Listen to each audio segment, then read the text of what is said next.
जब हम strategic goals को सेट कर लेते हैं, अपनी प्रायोरिटीज को अलाइन कर लेते हैं, तो हमें फौरन आइडेंटिफाई करनी होंगी कॉन्टीजेंसीज, हमें फौरन वर्कआउट करना पड़ेगा रिसोर्सेज के ऊपर, और पीपल चेंजेस के हवाले से भी कंसिडरेशन लेकर आनी होगी। क्योंकि अगर आपने कंटीजेंसी प्लान ना किया और आपकी ऑर्गेनाइजेशन को कोई चैलेंज आया, तो देन द सिचुएशन को turn out to be as worst as the organisation can think. तो इसी तरीके से आपको जो डिपेंडेंसी नेटवर्क है उसको बिल्ड करना पड़ेगा around your goals, around your objectives, and then till the time you have to ensure, identify the people, process and technology, everything is aligned as per plan। आपको देखना होगा मेरे पास क्या resources है और मेरे पास कौन से people हैं जिनके अगर छोड़ के चले गए, if they left, if they move outside the organization, तो मेरे पास plan B में कौन से ऐसे users है। फॉर एग्जाम्पल मैंने अक्सर ऑर्गेनाइजेशंस में ये देखा है कि पावर यूजर्स डस्ट ट्रेन किए और उसके बाद जैसे ही इंप्लीमेंटेशन का फेज आया, विद इन 6 months और विद इन 1 year सारे के सारे पावर यूजर छोड़ के चले गए। और क्योंकि ऑर्गेनाइजेशन उनके ऊपर इन्वेस्टमेंट करती है, उनके पास वो स्किल सेट होता है, एंड दे कैन वो एक्चुअली मार्केट में उसी स्किल सेट की बेसिस के ऊपर अपने आप को सेल करते हैं, and they get better opportunity and better offers. So organisation को इस सारे केस के अंदर कंटिजेंसी को प्लान करना होगा और इवेल्युएट करना होगा अपने तमाम रिसोर्सेज को, प्लान बी को, प्लान सी को। So if anything goes wrong और नॉट एज पर प्लान, तो ऑर्गेनाइजेशन उसके ऊपर अपने प्लान बी के ऊपर या प्लान सी के ऊपर मूव कर सके। जब आपने आइडेंटिफाई कर ली चीजें, then it is a time to agree things with the board. अब बोर्ड के साथ 2 बातें मेजर आपने एग्री करनी है। फर्स्ट, द बिजनेस केस, जिसके अंदर ऑफ कोर्स आप कॉस्ट और रेवेन्यू दोनों को रिफ्लेक्ट करेंगे, और दूसरी चीज आपके जो immediate and long term benefits या कॉस्ट है उनके बारे में बात करेंगे, या आपका लॉन्ग टर्म फोकस क्या है इस सारी सीआरएम इंप्लीमेंटेशन के ऊपर, इसके बारे में आप बात करेंगे। तो जब आप बोर्ड का अप्रूवल ले लेंगे तो अल्टीमेटली आप मूव कर सकेंगे फेज 2 के ऊपर, जो कि हमारा अगला स्टेप था। तो यहां पर बोर्ड का अप्रूवल लेंगे हम।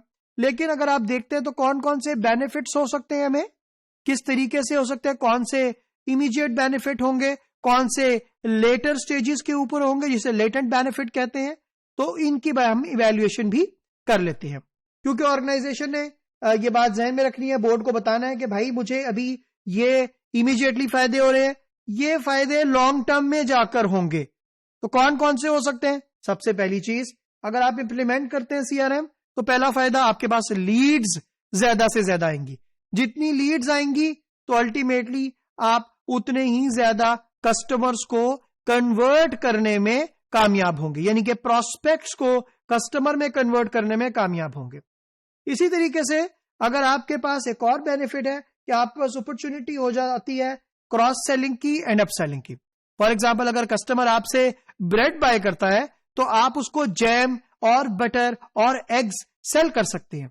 एक्चुअली ये क्रॉस सेलिंग कहलाती है। इसी तरीके से अगर कस्टमर आपसे 1.5 लीटर की बॉटल बाय कर रहा है, सो आप उसको 2.25 लीटर की 2.25 लीटर की बॉटल सेल कर सकते हैं, अप सेल कर सकते हैं, ताकि आप ज्यादा रेवेन्यू को अचीव कर सके। तभी मुमकिन होगा जब आपको पता होगा कि आपका कस्टमर क्या बाय करता है और आपके कस्टमर का पोटेंशियल क्या है, व्हाट ही और she can buy from your organisation. तीसरा benefit is better margin, of course in terms of yield management, ज्यादा प्रोडक्टिविटी। जितनी ज्यादा बेहतर आपकी यील्ड होगी, अल्टीमेटली उतने बेटर मार्जिन आप अचीव कर सकेंगे। And this is a kind of immediate benefit जो कि आप ले सकते हैं। देन आपकी कॉस्ट ऑफ सेल्स का लोअर होना, increasing retention and recommendation is also the immediate benefit, and lower the cost of customer acquisition, because immediate benefit आपके पास इस तरीके से भी है because CRM की implementation से आपके पास a flood of leads मौजूद होता है, so आपकी जो cost of acquisition है वो generally कम हो जाती है। अब हम बात करते हैं उन benefits की जो कि latent benefits कहलाते हैं।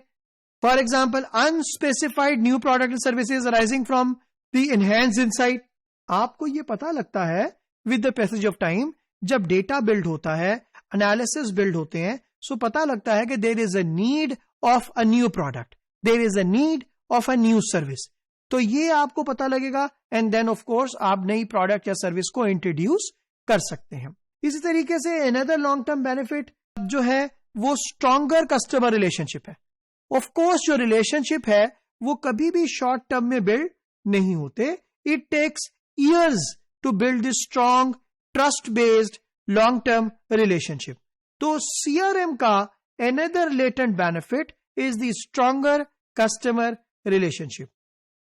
इसी तरीके से जो नेक्स्ट बेनिफिट है that is increased customer satisfaction, delivering higher loyalty, willingness to pay and reduce cost to सर्व।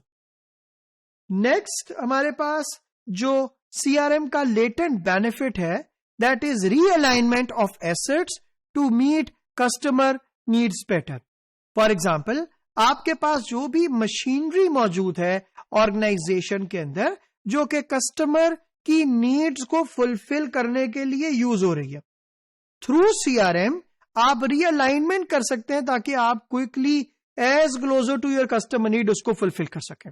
मैं जनरली अगर सीआरएम के बेनिफिट्स को समराइज करूंगा तो मैं ये बात करूंगा कि इमीडिएट बेनिफिट्स में आपको लीड्स ज्यादा से ज्यादा मिलती हैं जो कि जनरेट करती हैं आपके लिए मोर रेवेन्यूज, आपके लिए बहुत सारी अपसेलिंग क्रॉस सेलिंग अपॉर्चुनिटीज निकलती हैं, आपकी प्रोडक्टिविटी बेहतर होती है, आपकी कस्टमर एक्विजिशन की कॉस्ट कम होती है और लॉन्ग टर्म पर्सपेक्टिव में आपको कई ऐसे कस्टमर इनसाइट्स मिलते हैं जिससे आप नई प्रोडक्ट डेवलप कर सकते हैं, नई सर्विस इंट्रोड्यूस कर सकते हैं एंड अल्टीमेटली अपने कस्टमर के साथ रिलेशनशिप को स्ट्रॉन्ग कर सकते हैं, जो कि of course customer loyalty build होगी तो अल्टीमेटली आपकी ऑर्गेनाइजेशन को उसका लॉन्ग टर्म में फायदा होगा।